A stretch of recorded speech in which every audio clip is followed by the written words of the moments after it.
Hey everybody, welcome to the Sunday Matinee, the very first video episode. So I am Ben Stahl. I am your host. I am joined this evening by Sarah Moore and, and Dea Osborne. Hello. So this is going to be just a fun, casual little thing. We try to get all of our facts straight, but I just want you all to know that we don't get paid to do this. We all have day jobs. If there's anyone out there watching this who decides they would like to pay one or all of us to do this, like lots and lots of money, please let us know. I know I would be willing to quit my day job if that were the case. So we're going to get started with some not breaking news anymore. This is Saturday, August 8th, so some of this has already been mentioned all over the internet. But we're going to be talking about tonight in the news, Tenet and Mulan, because those are two of the big summer movies that have been kind of playing chicken with COVID, and going to see which one is going to release first. So first, I want to talk about Tenet. So it was originally slated to come out middle of July. For obvious reasons, it has been postponed again and again. So the most recent update that I can give you on Tenet right now is that it is opening on August 26th in 70 countries, including Australia, Canada, France, Germany, Italy, Japan, Korea, Russia, Spain, and the UK. Note how none of those are the United States. Uh, it is currently scheduled to open in the United States on September 3rd, and then a day later in China. So the question I'm going to pose for all of us is, do you think that release date is going to stick?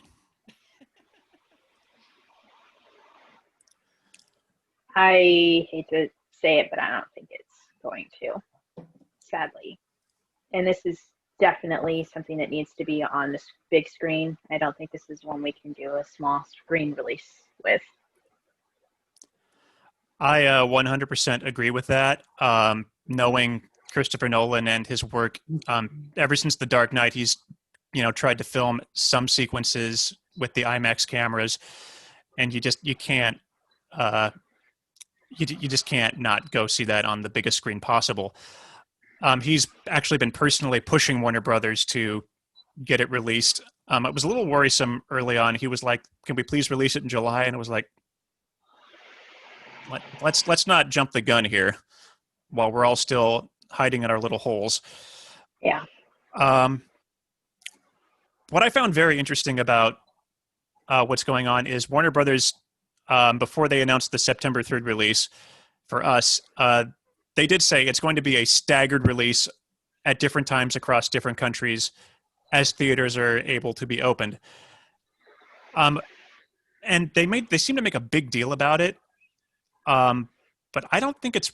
I think it's only a big deal for us here because um, if you look at a lot of release schedules for big tentpole films, um, a lot of countries actually get them later than we do. China being one. In a lot of cases, and don't ask me why I know this. In a lot of cases, like Japan will end up getting like a big tentpole release like 3 months after we do here, which is quite a long wait, a long time for them to have to be staying off the internet to avoid big spoilers. So, like, I just find it very interesting that they're making a big deal about it. It's like it happens all the time, just never here. Um, so it's something we're probably going to have to get used to with other films should other studios decide to go that route with countries that have handled this pandemic much better than we have. Yeah, I feel like it's kind of what we deserve. like a taste of our own medicine. I don't, and maybe that's kind of mean to say, but yeah, we have kind of been spoiled in that we get most movies first and kind of get first dibs on everything. And we haven't handled this very well. And yeah, I definitely think the September release date is going to get pushed back because it's not looking good. for anything being able to open a month from now. So Forever, yeah. I'm an avid Anglophile, and I feel like I'm constantly having to wait 3 months, 4 months, 5 months before I get to see the stuff that I've really been interested in, unless it happens to come through the Grand Art House down the street. So my interest is so many of these films, the green light goes on how much intake in the opening weekend, and if things are following through expectations financially, I don't see how that's ever going to be a possibility in the foreseeable future to be able to do a release in the norm that we've been used to seeing, to do the sellout tickets, and a lot of the experience of these films, Nolan being one of those people, is that togetherness, is the wow factor of sitting in there. I stood in line in Seattle Center to get to go to the midnight showing of Dark Knight, and there's nothing like that feeling in the auditorium when the fanfare starts and when the film goes and the crowd is screaming like they're at a freaking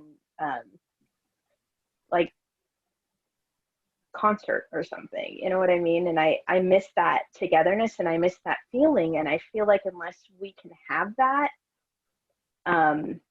feeling back again, some of these are just going to feel different. This film experience is going to be so different than what we've been used to.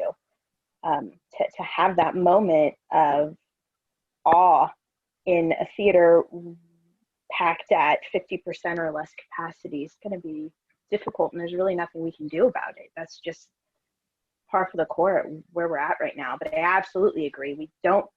We don't deserve to have the big release right now. We need to do better socially and responsibly to be safer before we can do that kind of thing. I hope it's something that we're fighting towards to get there.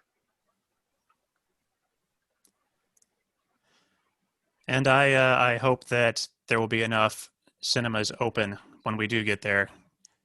Yeah. I'm really happy to have heard that the Grand is selling popcorn at this time, curbside popcorn, and doing their virtual screenings when they can, so people can watch at home. It's a shame that the big chains can't necessarily be that creative, since they're kind of attached at the hip to new releases, and can't. I love how the Grand can do all their old movie marathons, or they reach out into the community and have those wonderful little short film marathons. I do hope the Grand comes out of it. I really do hope that every cinema comes out of this. I know it's not going to happen, and it, depending on how long this lasts, it could very well be that next summer we might get to see some of those big releases, but they might be at some of these makeshift drive-ins that are popping up.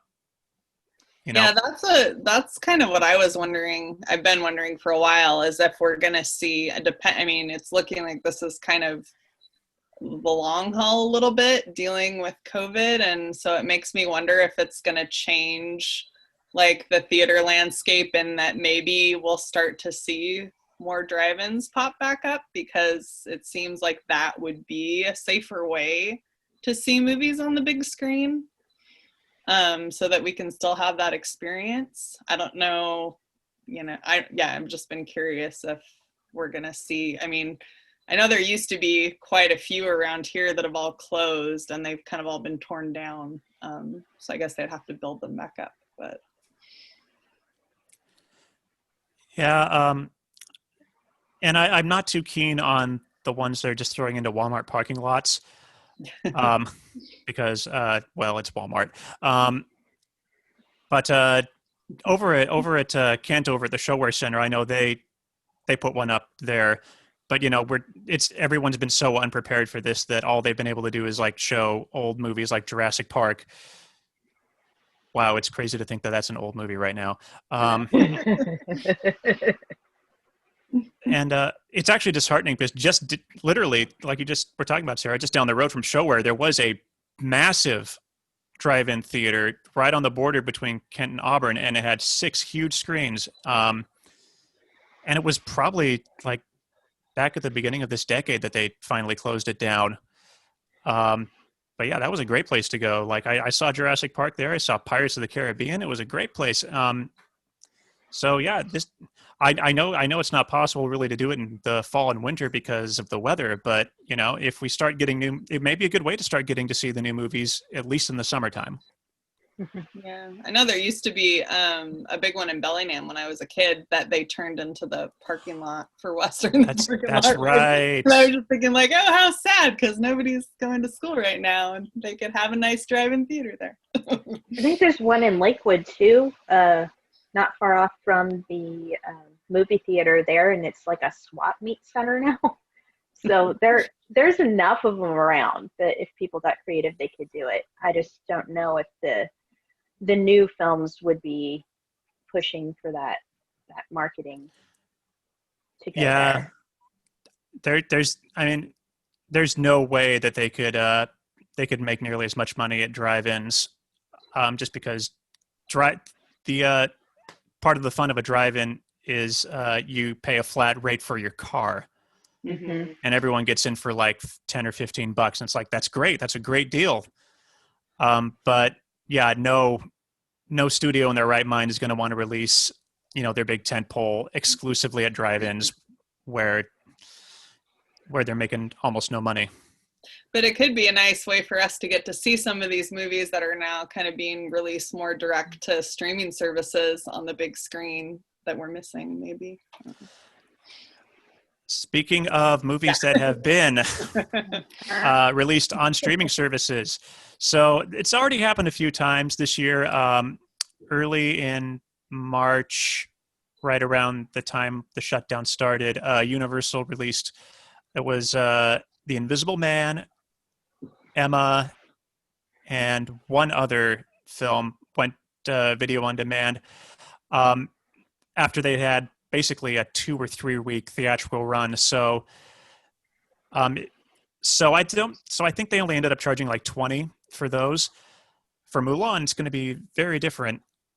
So the story there, and this is a this week thing, like a few days ago, Disney announced that Mulan, the long delayed adaptation, is going to be released to Disney Plus on September 4th for a $30 premium on top of the monthly fee. However, I have heard from a couple different sources that $30 premium actually gets you an unlimited rental. So unlike typical video on demand, you're not paying for a one-time viewing. You don't have to watch it within 48 or 72 hours or whatever it is. So at least there's that. At least you get it in your lineup once you pay for it, which is much better than having to pay $30 to watch it every single time. Mm-hmm. Let's see what other. So other countries that have done better actually will be getting Mulan in theaters if theaters are open on that same day. At this point, Disney has not announced a date when Mulan will just enter its regular rotation on Disney Plus, and the $30 premium will no longer be a factor. But I imagine it's going to be a couple of months. They're going to try and give it that same kind of time that it would have had in theaters. I'm guessing it would be around Christmas time when they also will probably release it on a physical disc. So what I find interesting about this, and what we're going to talk about here, is do we think that this is going to start setting a standard for other? And I mean, like I said, it has happened with other films, but do we think that it's particularly going to happen with these really big tentpole films? Because I know Mulan did get a premiere, and the buzz from the critics was really good. Much better than it has been for a lot of these live action Disney films of the past couple of years. And this is one that I know a lot of people have been really looking forward to see.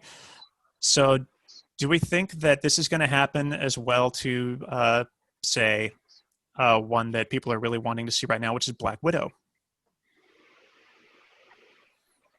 Yeah, I think that they probably will. Disney's lost a lot of money, which is ridiculous to say because they own the world, but they have lost a lot of money. I know for one, though, they wanted to release Hamilton widely in the cinemas and did not. And though I've heard amazing things about Mandalorian, I did not up to Disney Plus until Hamilton because you could not see it on the free trial of Disney. You had to actually join Disney in order to view Hamilton. I think that is probably a kinder way of doing it for their audience members, but to a certain extent, these are multi-million-dollar movies. They've got to make some money back. So I think this is going to be a big tester for them. And if people take the bait, they're going to do it. There's no reason for them not to. I know they're joining for the Disney Plus went up considerably during the 4th of July weekend, however, because of Hamilton. So that worked as well. If they could do a little bit of both, that would be nice to save us a little bit of money.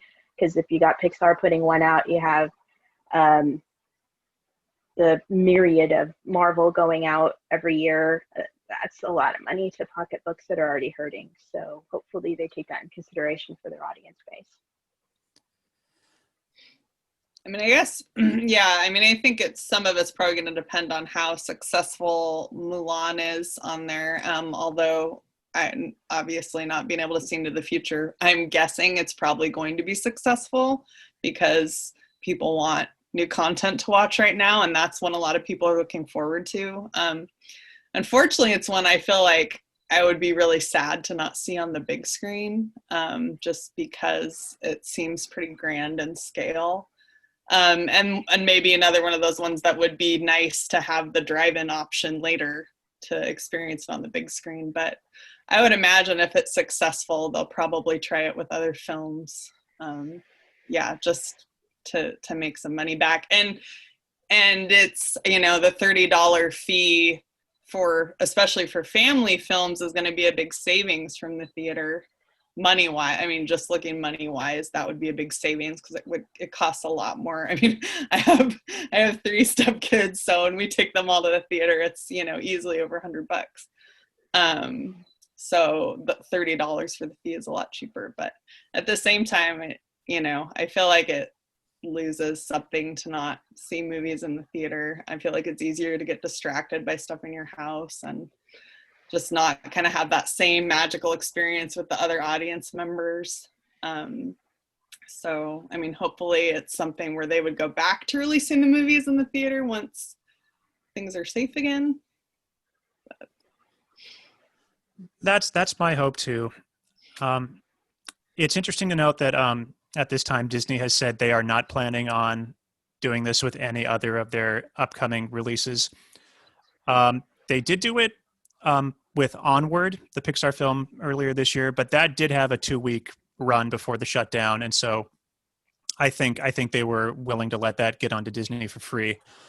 They also just dumped Artemis Fowl onto Disney Plus without a theatrical release, but looking at the Rotten Tomatoes score on that one, I think they figured that one may have been a dud anyways, and were more than willing to let it go. But yeah, Mulan just had so much buzz going into it, and it's also interesting to note that originally it was supposed to release on November.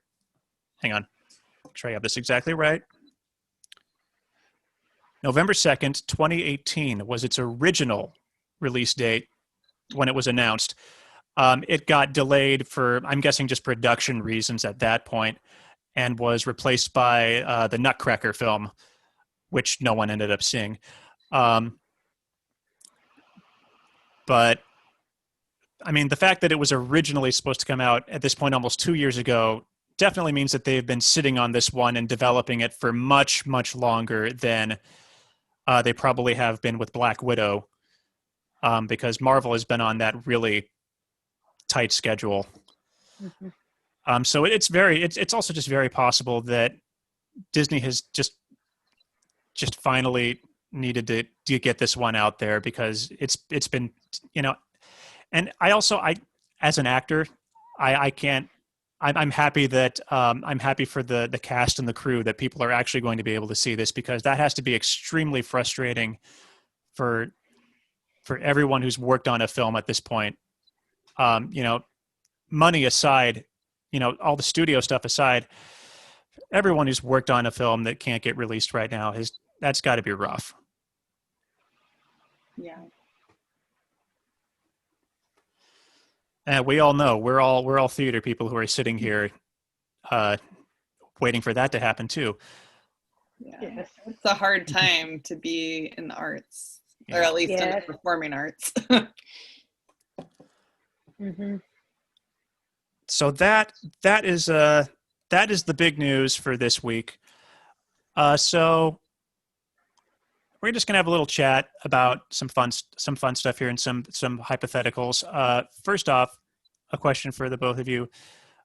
So what was the last movie that you saw in cinemas before the shutdown?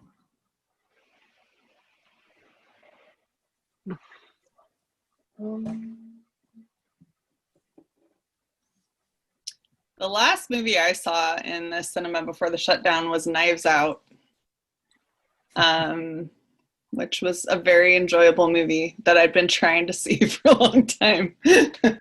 And yeah, so it was really fun. Did you see it at Cinnabar? No, because we took Oh. my stepson. We were gonna go see it at Cinema, but my stepson wanted to see it, so we actually went to the Oak Tree AMC, which is like in Seattle on Aurora. They just recently remodeled their theater so that it's all like the cozy recliner seats, Mhm. and there's kind of more. Like, I feel like that's one that could probably do a little better once they can reopen at part capacity, because they already kind of remodeled it to where there's more room in between seats, and they have more kind of like you can order pizza and yeah. So we didn't get to see it at Cinnabar, but it was a nicer theater. The last thing I saw was Rise of Skywalker, and I didn't see it until February 4th. Like, I was Wow. way behind. However, I was waiting to see it with a Star Wars person. That was really important to me. I love Star Wars, but it isn't not like a avid fan going all the way back. So I've been brought into the fold. I didn't start as one. So I wanted to see it with a Star Wars person, and it was awesome. I loved it. I'm so glad they finished the Star Wars movies before this COVID madness. I'd be so yeah. sad Right? to have to wait. I know. I know. Well, and a lot of people were not so much into it. But again, maybe because I'm not so married to the lore and everything that came before it, and all of the, um, the known canon or whatever used to be that we've already been told is going to be tossed out anyway. But a lot of people have hopes and dreams when they come into these guys. They've been following him since forever.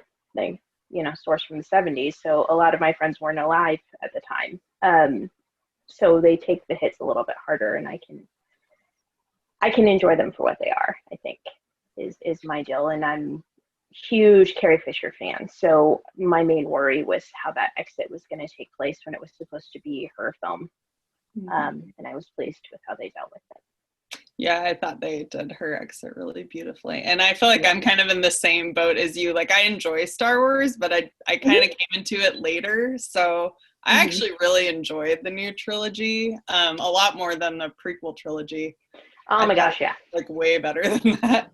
And yeah, I didn't have a lot of like expectations going into it. So I actually thought I enjoyed it, and I liked the new characters.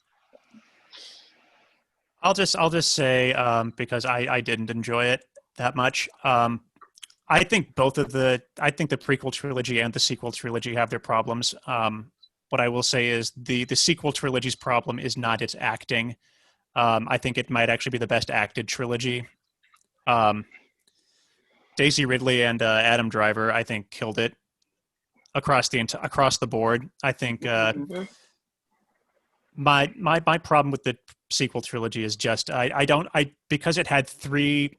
No, it didn't have three different directors, but it had like I think each film was written by like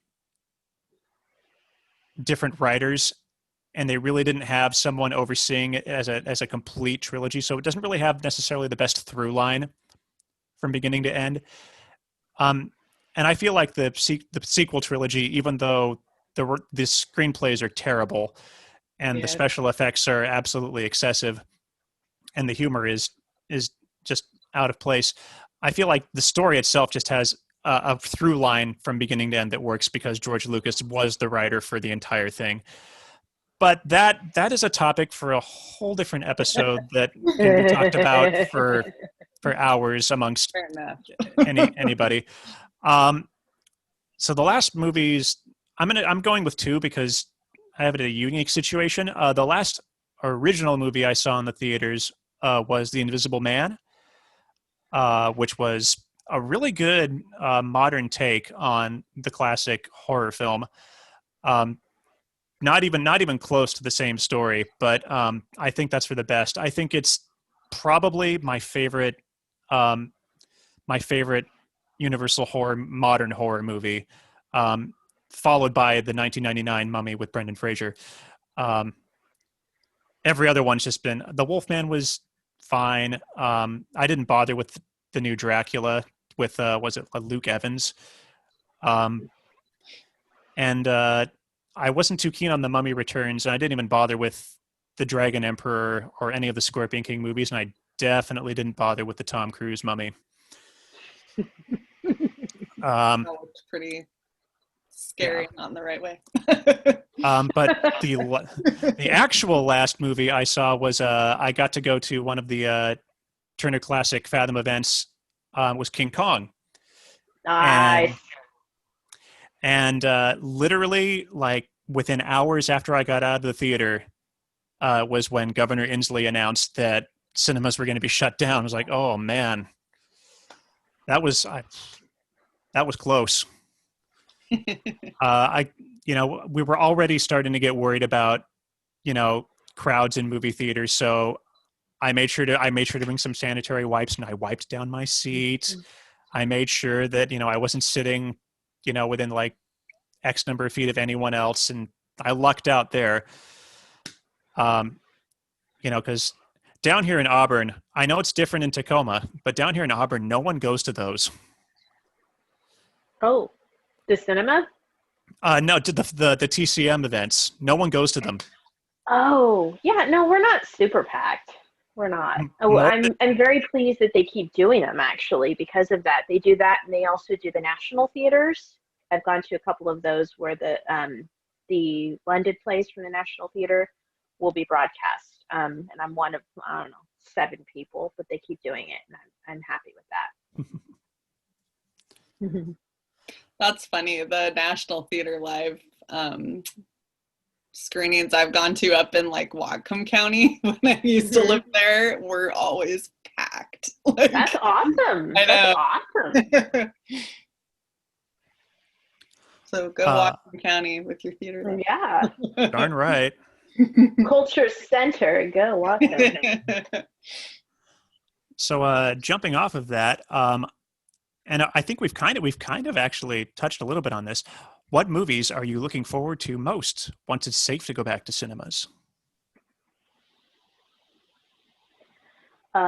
Wonder Woman, totally, obviously.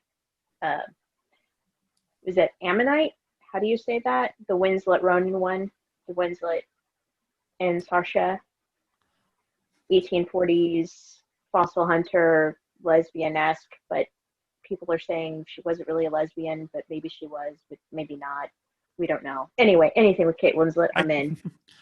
I say I don't know which one you're talking about because I am uncultured. I have my people that follow. That's the deal. Black Widow, obviously. Yeah, I was really looking forward to Black Widow. Oh my God. As much as I would love to see it if they dropped it on Disney Plus, I also kind of feel like I really like seeing Marvel movies in the theater. So I don't know. I'd feel Yes. torn. I would pay money again if they re-released, and that's another thing of if they release the first time on Disney Plus and then they say, okay, now we're okay and we want to re-release, totally put down the money to go see it in the big screen where it's meant to be seen. Yeah, just that skydiving scene in the trailer alone is something that has to be seen on a big screen. Mm-hmm. I'm definitely looking forward to seeing No Time to Die. Yes, Bond. Because yep, because it's Bond. It's Daniel Craig's last movie. I'm really excited to I'm shocked but incredibly happy that he came back. And just for the record, I've said this before, but I need it to be on a recorded video so that when I get it right, there's evidence. The villain is going to be Dr. No. It's going to be Dr. No. They're going back to the beginning. Calling it right now. Do you think that's what Malik is playing? Because it appears he is the villain to me based on the trailer. I am quite certain, and I completely agree with all the fans out there that the title "No Time to Die" was definitely, and also they're terrible. They've been terrible these past few years with Bond of keeping secrets. Like, the second they cast Christoph Waltz in Spectre, I was like, he's playing Blofeld. There's no question. So and they tried to cover that up, and nope, didn't work. Do they, or is it the buzz that they pay for without having to pay for it? Well, I don't really, I really don't know how it works because like I said, a lot of us guessed he was going to be Blofeld. In that same year, I was shocked that the death of Han Solo, spoiler alert, everyone, in The Force Awakens was one of the best kept secrets in Hollywood because, in those seconds before it happened, it was obvious it was going to happen, but it was like going into that movie, it was like, I had no clue. I hadn't heard a thing. Yeah, I neither. So, how these secrets get kept and what they want you to know it's a wonderful puzzle they pull on you. It's insane. Marvel's got it tight too. I follow Haley Atwell, love her. And she filmed 2 years before the ending of Endgame. She had already filmed her ending, and she's got to hold that for freaking ever. So it's pretty good. I think also having the same teams that do all of the filming and the effects and everything. I mean, it's the same employee base, so you just sign a clause and you're good to go if you want to keep it up. I gotta say, I'm also super excited about Free Guy. I had no idea what the hell it was. I was Oh my gosh! it. And Ryan Reynolds, anything, Ryan Reynolds from Deadpool onward, I am sold, and that was freaking hilarious. I love that trailer is amazing. Yeah, I'm looking forward to that. I think that one was originally supposed to be a Christmas release anyway, so I'm still not optimistic that we're going to be in theaters by Christmas, but it at least stands a better chance of not getting delayed than some other films. Yeah. I can't move on without mentioning. I know it already got delayed well into next year, but Godzilla vs. Kong is a huge one. Even though Godzilla King of the Monsters I felt was kind of a letdown story wise, but I paid $15 and I got a bunch of giant monsters smashing each other's faces in. So they got half of it right.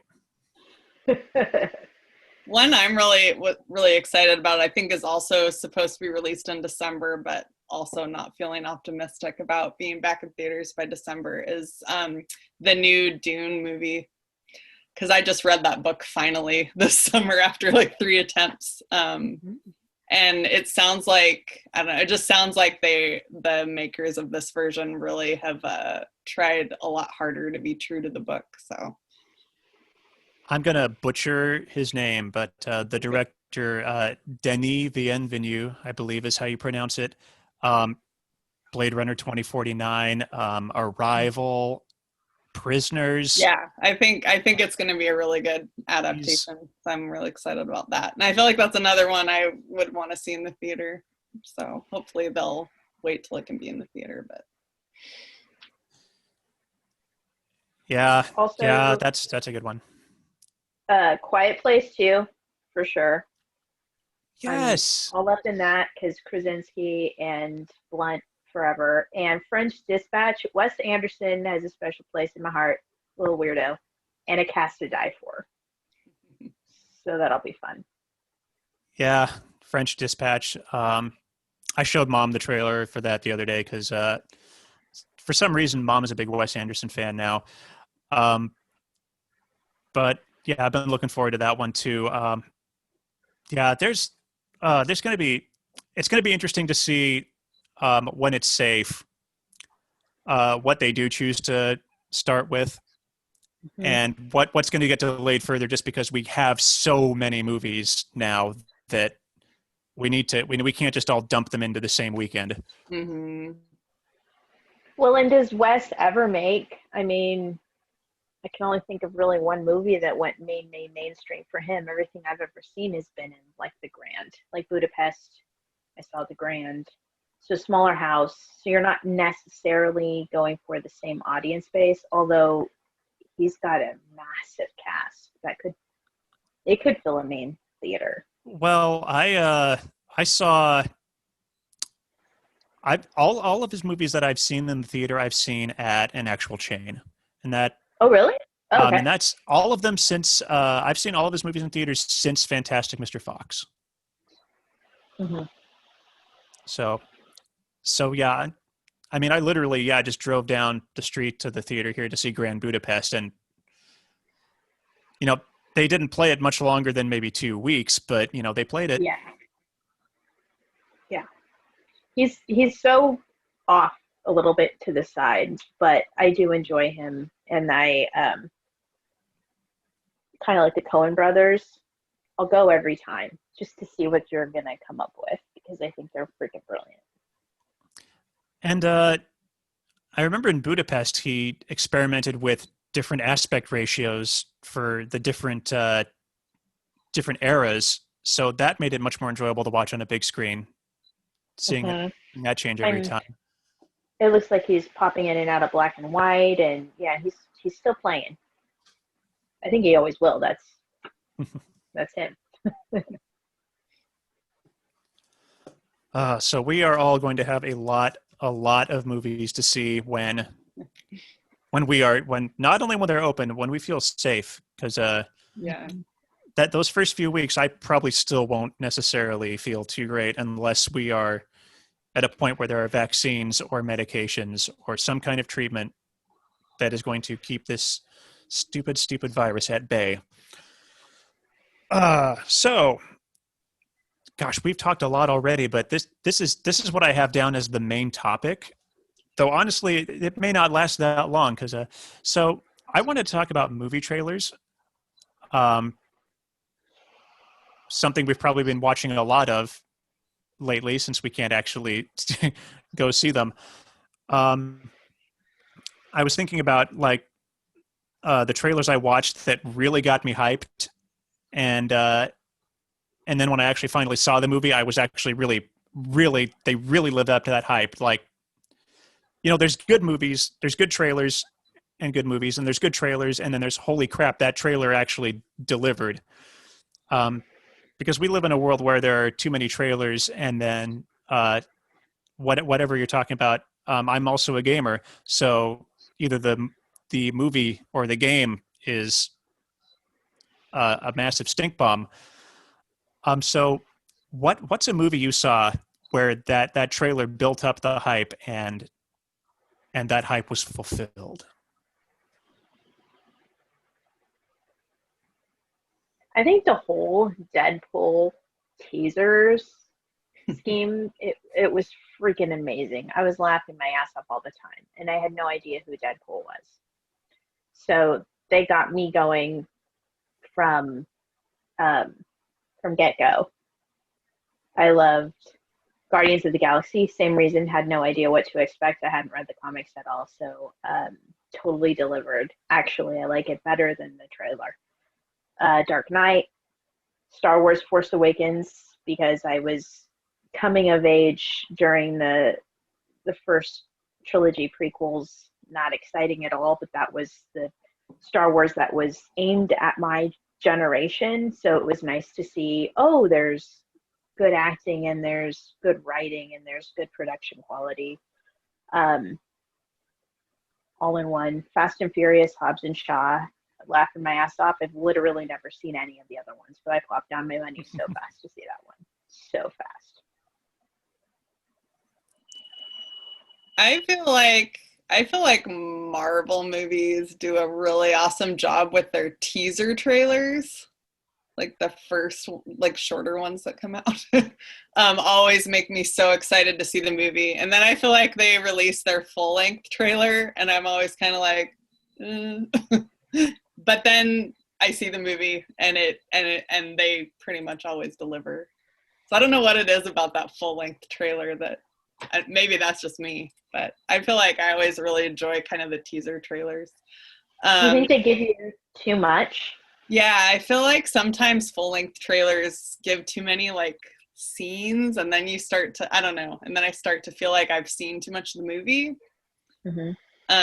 Another trailer from a while ago that really like sticks out to me that I was really drawn in by was The Prestige, and that movie for me really lived, because I thought like that trailer made me so excited to see that movie, and I went in with like such high expectations.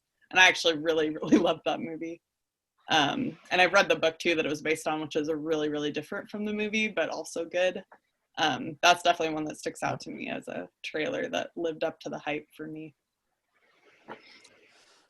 Well, I'm going to piggyback off of Dea here, and yeah, that very first teaser for The Dark Knight, that was, they didn't even show any footage from the film. That was just, I think it was Michael Caine doing his little speech from Batman Begins about, what happens when we fall. And then we jump into Heath Ledger's voice. And we were at a point where I think a lot of people, myself included, were still incredibly skeptical that Heath Ledger, this beautiful man was going to be able to pull off one of the most iconic villains of all time. And that voice, that sold it right away. I probably wouldn't have needed another trailer for that at all. I was sold. The I've got a couple. Some I'm going to mention two. Again, they're Marvel, but what I find interesting is these two. I don't even think needed trailers, and that was Infinity War and Endgame. I think by the time those two were announced, when they dropped the Infinity War trailer, it was just after Ragnarok came out. And at the end of Ragnarok, we already saw Thanos' ship descending upon poor Thor and Loki. And the only thing I think that we really needed to see from the Infinity War trailer was that moment where Thor meets the Guardians. Because I think that's kind of all that people were still crossing their fingers about was, are the Guardians going to show up in this movie, and are they going to finally fight alongside the Avengers? And yeah, even though that trailer was amazing, and the movie definitely lived up to the hype, and same with Endgame. They really didn't need a trailer for Endgame. It's one of the best cliffhangers of the decade between those two films. They didn't need to show us anything at all. We were sold. But the really big one I want to talk about goes back to 2006. This was a time when I still had dial-up internet, but one of my dear friends who lives not too far away had high speed.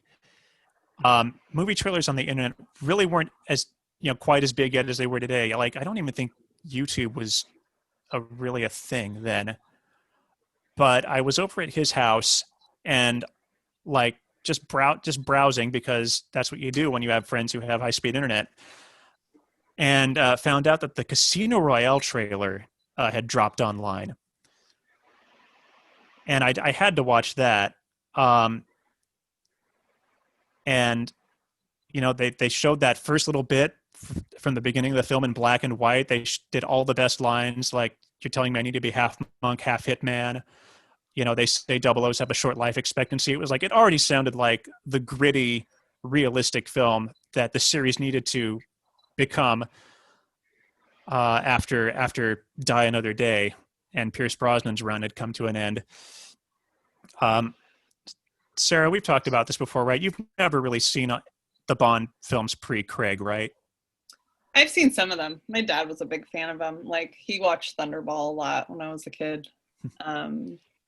So I've seen that, but I haven't seen all of them. So I'm sure Daya can appreciate this.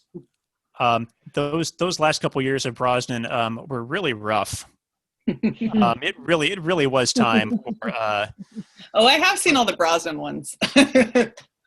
It just, yeah, that they just, it was almost like they were trying to go back to the Roger Moore days, but like, I don't know, the Roger Moore ones are goofy, but Roger Moore is just goofy. Like, I want to take Brosnan seriously so bad, and I couldn't after those last few. So so then Casino Royale came out, and it's still like one of my top 5 Bond films, and just one of my favorite action films, period. So it absolutely like revived a series that desperately needed it. And I'm glad they've stuck with it. I know Quantum and Spectre are kind of, they're kind of up and down, but overall, I think Craig has really has really thrust this franchise in the direction it should have gone years ago. I love Skyfall. Skyfall was so good. Mm-hmm. Yeah, the exit that was a good one with a good trailer too. The exit of M was really something. I also want to toss up The Artist in Moulin Rouge. I am obviously an old classic film fan, so being able to see something that assumed it was going to be a black and white silent film released to the general public was pretty amazing. I mean, it was an amazing film. I loved it. And Moulin Rouge blew my mind. I remember when that came out. Precursor to, Chicago and all of the musical things that came out after it. And I love Baz Luhrmann, Strictly Ballroom, and Romeo plus Juliet brought a lot of kids to Shakespeare, whatever you want to say about it otherwise. So, yeah, those are pretty Romeo awesome. and Juliet needed some new blood infusion anyway. Yeah. And it works. I mean, you don't have to like it or agree with it, tonally, but the way that he interpreted it, I had a preteen, was a 12-year-old cousin that beat up his copy of Romeo and Juliet, Shakespeare, and knew it backward and forward because of that film. That's what I'm saying. If you can do that, I'll back you. Nice. So now we're going to go in the opposite direction. What are those trailers that you saw in the theater that absolutely blew your mind, and then you saw it and it was just an absolute stinker? Like all the Pirates of the Caribbean movies after the first one. Harsh.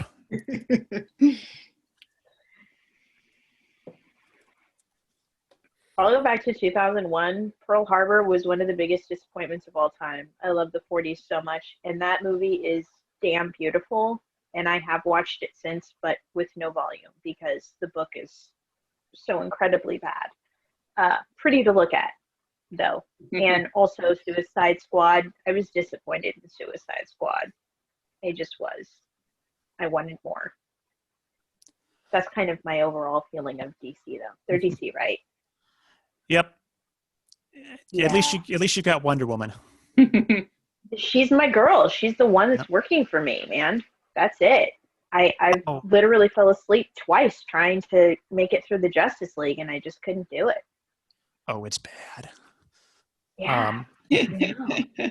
speaking of DC, though, speaking of decent DC movies, if either of you haven't seen it yet, I would definitely actually recommend the Birds of Prey film. It's probably it's either my second favorite after Wonder Woman, or it's right up there with it. I've heard good things about it. It's another one of those films that it was only out for about a month before shutdown.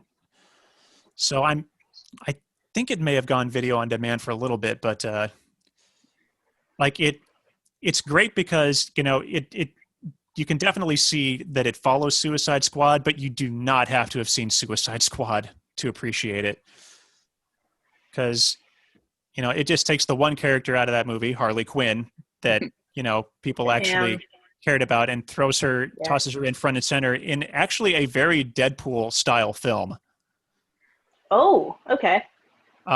with Ewan McGregor as the villain. Hey. So they did a lot right in that film, and I know some people are probably going to start throwing eggs at us right now because that movie got a lot of trolls, but they can shut up. It was a good movie. Um, so my bad trailers. The first one was an actual heartbreak. Oh, so for those of you watching, I'm probably going to post YouTube links to some of these trailers that we're talking about, just to give you a little bit of context, especially for the bad ones, or rather the good trailers that were bad movies. Um, so it was the summer of 1997, and I was in the theater to see Men in Black. Um, and I knew this was coming. Um, it's New York on a stormy night. Museum, like it's like a museum guide or a teacher is taking these kids through a museum, and they stop at the T-Rex skeleton, and he's talking about how the T-Rex was, the greatest, largest living carnivore of all time. And in the background, you can hear this thud, thud, thud, and the ground shaking. And then all of a sudden, through the glass rooftop, comes this giant foot. Whoop, whoop! I just lost myself. There I am. Haha. Comes this giant foot and crushes the fossil. And it says, from the creators of Independence Day, guess who's coming to town? And it's Godzilla, 1998. And anyone who's seen Godzilla 1998, the first American adaptation of the classic character, knows that I was in middle school the first time I saw it, so of course I was a dumb kid who thought it was great. But the more I watched it, the more I realized this is incredibly stupid, and Matthew Broderick is never going to come back from this. Thankfully, he did. But at the time, it was like, why would you make this movie? It's all one big giant like joke, and kind of a little bit of an advertisement for, like, I think what Kodak and Taco Bell. So They were really big on, like, there was kind of a big run of like disaster movies in the 90s. I think kind of Oh my started gosh, like yeah. Day, and I feel like that was on the tail end of that when they were starting to really lose their Well, focus and just trying to get that's the quick money. it's the same team that did The Day After Tomorrow. And it's like, I never saw that, but like I know that film has its fans, but I heard that one was pretty bad too. Here's my question though. Do you think Godzilla was aimed for adult Ben or kid Ben? Did it nail its actual audience base? I mean, that's a tough question. Thank you for asking that one, because Well, you got it, Jurassic Park, all those things came out yeah, right there, and that's the age range, right? I mean, it's hard. It's really hard to say if it was aimed at Godzilla fans, because the Godzilla series encompasses an era in the 50s and early 60s where he was this horrific monster that destroyed cities, and then became a heroic defender of the earth, and then in the late 60s and 70s became literally like a children's character, and it was a film where kids were suddenly the protagonists. And then you get to the 80s and they went dark again. Um, like actually, since we've been talking about Batman, fun fact, and Casino Royale, Godzilla was literally the first one to reboot, like do a hard reboot. But he at least waited 30 years and not 10 years, and didn't do it twice with Zack Snyder. Um, so it's like saying if that is that film aimed at Godzilla fans have to encompass such a broad spectrum of ridiculousness over the course of that series. So yeah, I'd say it was aimed at Godzilla fans, but like I don't know, there's just a difference between the way the Japanese write humor and the way Americans write humor. Mm-hmm. Um, you know, the honest truth is King Kong versus Godzilla, the 1962 film, not the upcoming film. The original Japanese film is looked at as a comedy, and it's all about it's a comedy about advertising. They're trying to get these monsters to represent TV networks in the film, and it's like it's all about the ridiculousness of the global economy. And it's like you don't, as a kid, you don't think about that, but then you get older and it's like, oh my gosh, they're really trying to, over in Japan, they're really trying to use these films to actually tell real stories about the world. And over here, we use those kind of stories to show off how many computer effects we can put into a single shot. So thank goodness the 2014 American Godzilla was better. And piggybacking off the Suicide Squad comment, the other note I had with great trailers that lead to bad movies is literally Zack Snyder's DC movies, including was it Man of Steel, Watchmen, Batman versus Superman. Those trailers are so good, especially the Watchmen trailer was amazing. When you were mentioning Zack Snyder, I had in my mind, okay, when he's done, I'm going to say Watchmen, because that trailer was amazing, and the movie did not live up to it. Well, and that's my thing. I'm a Joss Whedon girl from pretty far back, and there's some disappointing revelations about him as a person, but is the Zack Snyder cut going to be any better than Joss's cut? I don't know. For Justice League, for instance. I don't see the proof in the pudding there. If Joss can't do it, I don't have a huge amount of faith in pretty much anybody, unless the Russos want to take it over, but they're kind of busy right now. So I think they were. I think it's hard what they're doing over there at DC, but I think they were smart to sort of soft reboot and sort of try to not acknowledge Justice League and the films that came before it, except for Wonder Woman. mm-hmm. Because like I said, in Birds of Prey, it's like you can definitely see it as a follow-up to Suicide Squad, but you don't have to. I love Wonder Woman because Bruce Wayne is mentioned in passing, but you don't have to watch Justice League, or you don't have to watch Batman versus Superman to understand what's going on in Wonder Woman. Well, and Patty has a different tone, and it feels like DC went out for the hard tone since Nolan took over the trilogy. Like, they're the hard guys, and Marvel's, they're the funny guys. But then Marvel got darker, and they seem to have more nuance and still be able to be funny. You got the Ragnarok from kind of out of nowhere, which was hilarious. I was not prepared for that film at all, and I loved it. It was so fun. So they seem to be able to balance and use their talent more equally, open it up. What can you do, and figure that balance out better than DC seems to be able to.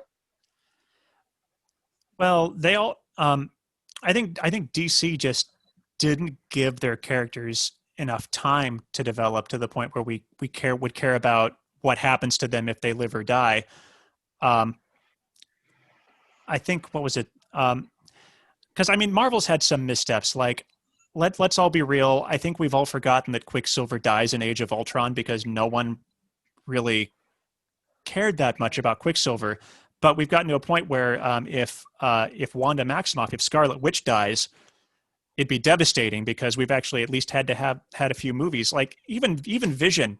Vision was only in 3 movies, and we fell in love with Vision. Um, and we got 10 movies with Iron Man, and I think 8 or 9 with Cap. So we got to just live with these characters. And like, so when Superman, spoiler alert, when Superman dies at the end of Batman versus Superman, like, no one cared because it's Superman, and Superman always bounces back.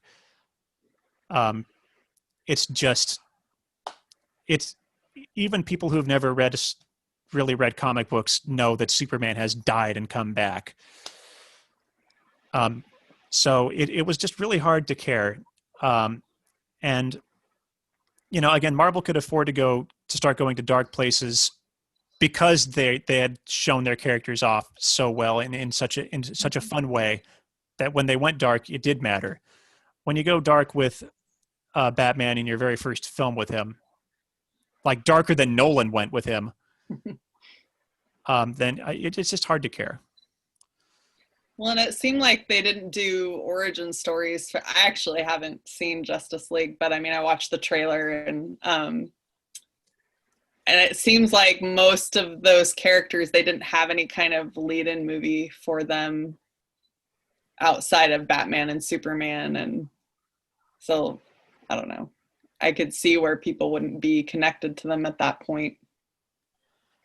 Yeah, that's absolutely right. And Wonder Woman thankfully got her origin story a year later. And actually, Wonder Woman was the character that most people liked in Batman versus Superman. So, yeah. And Aquaman came out after too, didn't it? Right? Yeah, and Aquaman's wasn't. That was a whole different tone. Well, yeah, I actually enjoy Aquaman. It's really dumb fun. It's kind of an origin story, but not really. I don't know. They can't afford to play the same game that Marvel did with Spider-Man and just throw him into the mix because everyone knows Spider-Man's story. I think they can kind of afford to do that with Batman because that story has been done to death even more. I feel like that was a smart move on Marvel's part too, throwing Spider-Man into a little part in a movie to introduce him, since we've had like 2 Spider-Man reboots in the last like couple decades. I felt like if they would have started right off with another Spider-Man reboot movie, a lot of people might have been like, oh God, not another Spider-Man. But I think that was brilliant that they introduced him in a little part in another movie.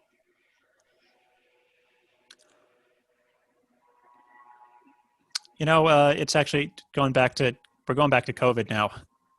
It's kind of a shame that it's all a shame, but like we literally stopped with Marvel at the end of Phase 3. Like Spider-Man: Far From Home was like literally the end point for a whole phase of movies, and it's like we're just waiting to start the next phase now, which sucks. But it's also at least we weren't like in the middle of Phase 4.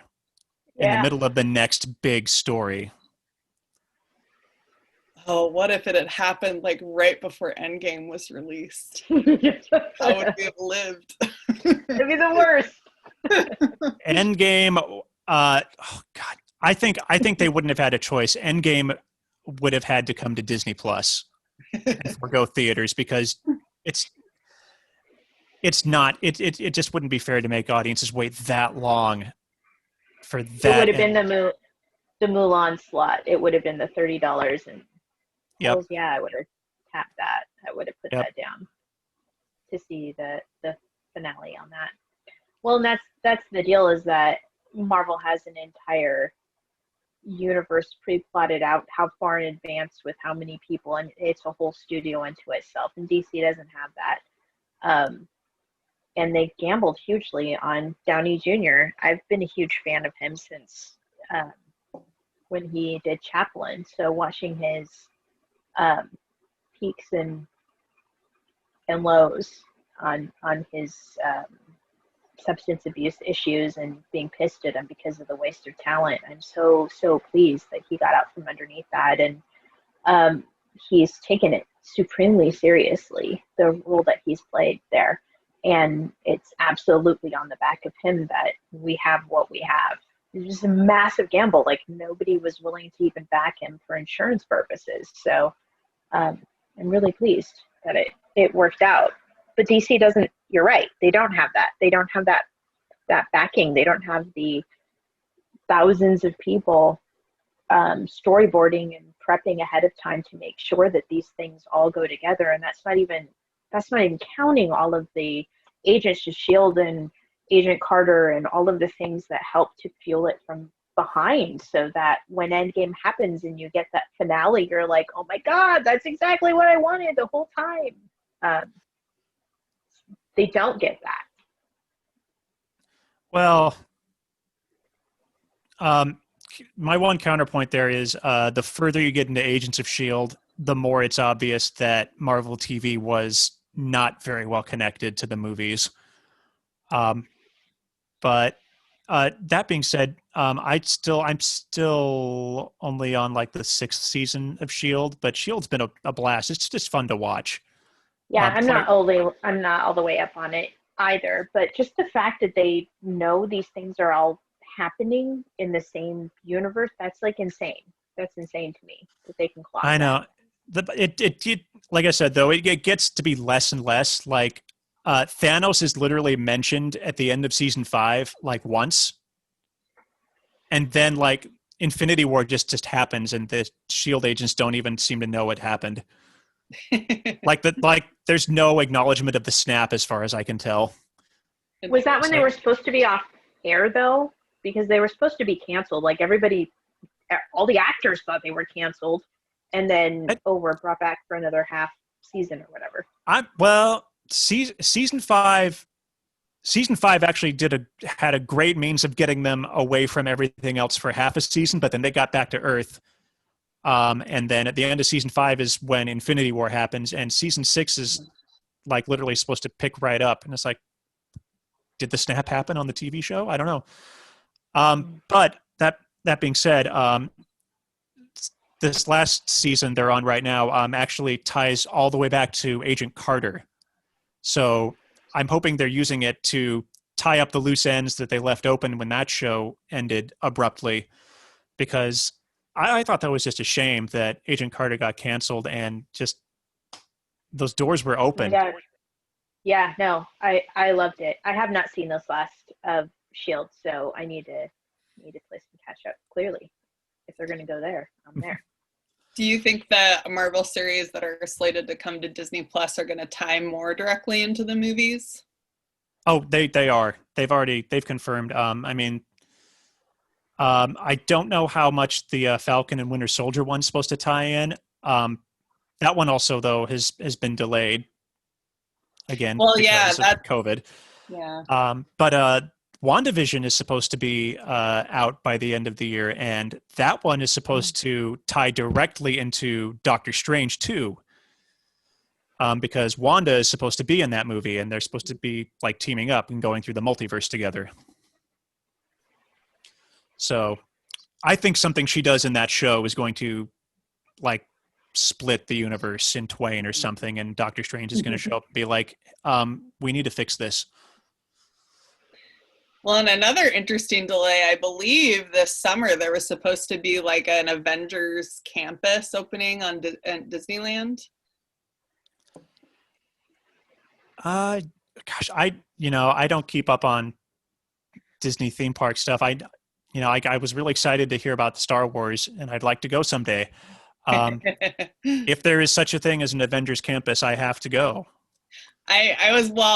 We were supposed to take a trip to Disneyland this fall, which, is not happening this fall, obviously. And Disneyland is still closed, I believe. But yeah, I think they were supposed to have like an Avengers campus opening in California Adventure. Huh. Well, we have gone off on several tangents, but we really covered what we. No. like I said, thankfully, this is just a freewheeling discussion. We're not professionals. We are not beholden to any corporation. That being said, we've gone on for a little bit, so I'm going to jump into trivia. So I kind of borrowed this for anyone who is watching or listening. I am borrowing this format from IGN's Podcast Unlocked, which is their Xbox podcast. So credit to Ryan McCaffrey if you are in fact the person who came up with the way this works. If not, credit to whoever came before you and did this. So how this is going to work is I'm going to ask a multiple choice question, and I'm going to be keeping score throughout the year for everyone who's on board, and whoever has the most points at the end. I'd love to give out a prize, but I don't know what I would give, and my personal craftsmanship is terrible, so I can't like make something cool that I can think of. But I'll think of something awesome to give. Assuming we also make it past one episode. Someone could be the grand winner after tonight. So I asked for trivia submissions about film, of course. I asked that they be tough but fair. This one's tough, but it's fair because I don't think either of you are going to know it off the top of your head. In fact, I'm pretty sure I would have had to have guessed this one because it's a numbers thing. But this question comes to us tonight from Frank Roberts of Tacoma, Washington. Frank. So, in Raiders of the Lost Ark, have you both seen Raiders of the Lost Ark? Yeah. Oh, okay, good. I don't think that's going to matter, but it doesn't hurt. In Raiders of the Lost Ark, for the Well of Souls scene, they were set to shoot with 2,000 live snakes, but there weren't enough to cover the set for the wide shots. How many more snakes did Spielberg ask for to fill the set? A, 5,000. B, 7,000. C, 9,000. Or D, 3,000. D. Dea says D. I have no idea. I'm going to fail. I'm going to go 7,000. So Sarah says B, 7,000. Dea says D, 3,000. Sarah, you are on the board. The answer is, in fact, 7,000. Yes, Spielberg asked for 7,000 more snakes, and producers called up several more snake breeders, and they scoured London pet shops and acquired crates full of live glass snakes. A glass snake is apparently a thing. When I first read it, I thought, is Frank pulling my leg? Did they get snakes made out of glass? But no, they're an actual species of snake. Speaking of glass, I love how you can see. I love how you can see the glass when he's like right up against it and the snake goes up. Not in the DVD version. No? They took it out? They took it out. I think it's the only thing that they changed for the DVD. They thankfully didn't go Star Wars on it. Yes, thankfully. I'm looking forward to being able to see the original versions of those sans all of the upgrades. Well, I do have them on DVD. They were ripped from the laser discs. So it's the closest I think I'm ever going to get, and possibly anyone's ever going to get, because I thought when Disney going to do a release. I thought when Disney got Fox, or rather when they got Lucasfilm, I thought when they got it, they would do it. And it's been how many years now? It's been 5 years since The Force Awakens. So it's probably been closer to 7 or 8 years since they got Lucasfilm, and they haven't done it yet. It might be a 10-year release situation.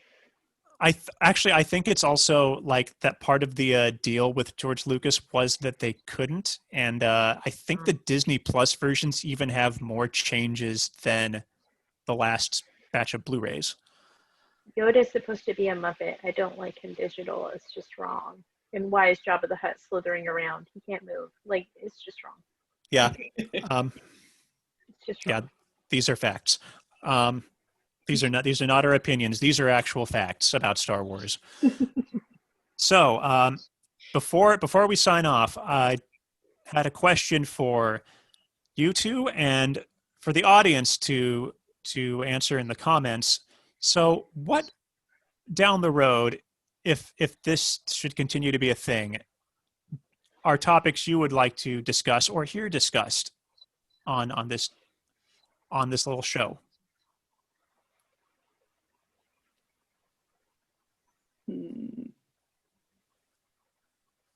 I mean, I'd love to be able to say I could be talking about what came out in theaters this week, or I could talk about what comes out on Blu-ray every week, but that's going to get boring as we start to. I mean, it might be fun for you, Dea, because this has been a great time for old catalog titles to get released.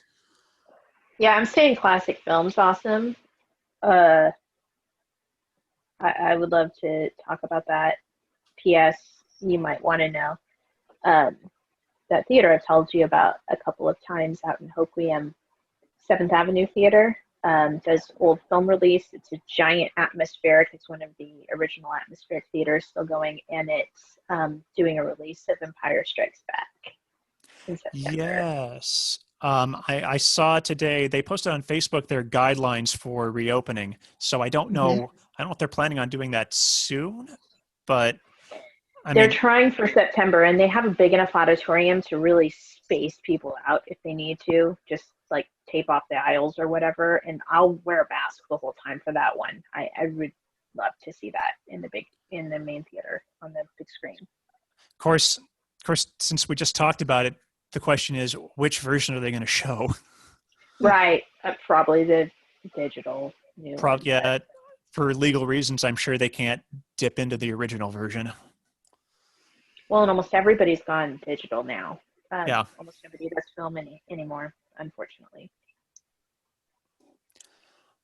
Definitely, classic film is something I'd love to dip into. I've already got, and it's kind of funny that we talked a lot about this tonight. I've got an episode planned devoted almost entirely to the MCU. I think the next time I do this, theoretically next week, I want to talk about what I call the greatest debate, which is physical media versus digital. But really, it's all up in the air. You know, I could get some friends on here, and we could literally probably spend like 3 hours talking about John Carpenter's The Thing. So, you know, if you are listening or watching, and you please comment. What do you want to see? You know, what do you want to hear about? I have a film collection that dates back to 19.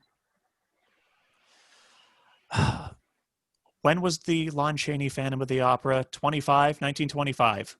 Probably That's how far back I go. I'm sure Dea's collection goes back at least as far. I got a Pickford, so I'm in the teens. So Sarah, I know you're a little bit more modern, yeah, but I mean, there's some classic films I appreciate, but I'm definitely more of I kind of came online in the 80s for movies, so I'm definitely more knowledgeable, like 80s to John Hughes forward. She's all up in that. Maybe late 70s to like so let us know, what do you want to hear about, because I can talk about anything. I'm also, you know, just in case we get No Time to Die by the end of the year, you know, I can also talk about that guy. You know, I could go through one film at a time and just talk about that guy. That'd be nice. That'd be cool. So let us know. I would love to have the both of you back at some point. And I've already got someone planned for the MCU show. But yeah, so let us know. There's over 100 years worth of content to discuss here. If you do any kind of horror movie one, I want to be in on that one. Absolutely. Ooh, I can't. Unless it's pre-Hitchcock. If it's Hitchcock, I can do it. I can't. But I yeah, haven't seen anything post-Hitchcock. we have 100 years of content to work with here, and no new content coming soon to entertain anyone unless it's on Disney Plus. Or Netflix, I guess. I think I saw that they were. Yeah, I think I saw they're releasing A Woman in the Window. Is that what it's called on Netflix? Which was supposed to be a theatrical release this year. Well, oh my gosh, they're doing a major one with one of the Chris's and something, and the Russo brothers. Actually, they're dropping some serious money. oh yeah, that one's already out. Is it? Yeah, with Hemsworth. Yeah, is it Hemsworth? Yeah. Yep. Yeah, Netflix is dropping quite a few new movies, but they're eventually they're going to run out too. No. Oh, Chris Evans and Ryan Gosling. Is it that one? Oh, I don't think they that's dropped $200 million on that thing. So it's Evans and Gosling, but with the Russos, and it's called The Gray Man, and it's going to be an espionage thriller. 200 million. It is the Russos. My apologies. That's crazy wow. to me. They're but way. Hey, we're all stuck home. What are you going to do? Yep. That's another interesting question. How long is it going to be before they can start filming in the U.S. again? And is filming going to move to other countries that are dealing with COVID better than we are? Well, we were going to wrap things up, but since this is kind of on point with earlier discussions about COVID, Jurassic World is filming now. I think in New Zealand. I think that's going to be a good place to pick. I think that's going to be like the go-to place for a while to film, since they worked some incredible magic and basically kicked COVID. But well, they say it in Thor, magic is just science that you don't understand. So yeah, the Jurassic World is filming with every conceivable character that's been in all the movies is coming back for that. So crazy. Mission Impossible 2 is also filming in parts. I know Cruise is filming right now, and I only know that because I'm following Atwell, who's signed for the next two. She's not filming currently. She's just buffing up. I'm really excited for that. I think it's the 7th and 8th film they're on at this point. And yeah, it's got Cruise, Haley Atwell. They're bringing back Rebecca Ferguson, who was in the last two. And of course, Simon Pegg and Ving Rhames. Fun fact before we sign off. So if Cruise actually makes it through 8 films, he will have made more Mission Impossible films than Roger Moore made James Bond movies. Ooh. And Roger Moore made 7. He's the record holder. Well, how many Downey Jr. Iron Man situations do we have? Well, Downey Jr. did 10, but I mean, that's comic book movies. True. We've entered spy movie territory. But that means Cruise and Downey Jr. and Chris Evans probably are going to hold the record for the 3 longest. Oh, and Hugh Jackman. Can't forget Hugh Jackman. Yeah. Oh yeah. Yeah, it's a Frasier situation, right? You're going 12, 15 years playing the same role. I don't think Downey's going to be done just because he's signed off. I think they'll have flashbacks and all different things for him to do. Oh, well, he is going to show up in the What If animated series that they do. Oh, okay. I think they've got just about everyone who's ever been in one of their movies is coming back for that. So that'll be fun. And it's animated, so that may actually come out without any delays if they're good at working at home with that one. Mm-hmm. Okay, we have blathered on for much longer than I thought we were going to, and we covered a lot and went on a ton of different tangents. My apologies to the panelists that I have talked to about being in the MCU episode that we took a deep dive into Marvel. It's tough to avoid, as the entire world is kind of one big Marvel fan right now. But I promise that if that episode happens, and it will happen. There will be a lot to talk about. So thank you all for watching or listening. Thank you, Frank, for the trivia question. Thank you, Sarah and Dea. Again, I'd love to have you back at some point because you are my go-to film experts among the friendos. So that being said, thank you, everyone. Have a good night. Thank you. Good night.